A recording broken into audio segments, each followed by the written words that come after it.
เคยได้เห็นคลิปเจ้าแม่กวนอิมประทานพร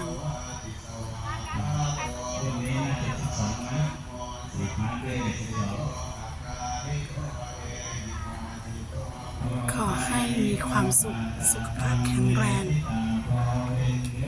ร่ำรวยเงินทองเหลือกินเหลือใช้เหลือเก็บเพื่อทำบุญ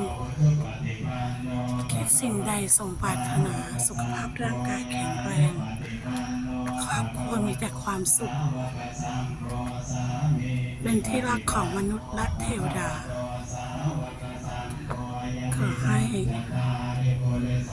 พระแม่กวนอิมมหาโพธิสัตว์จงประทานพรเถิด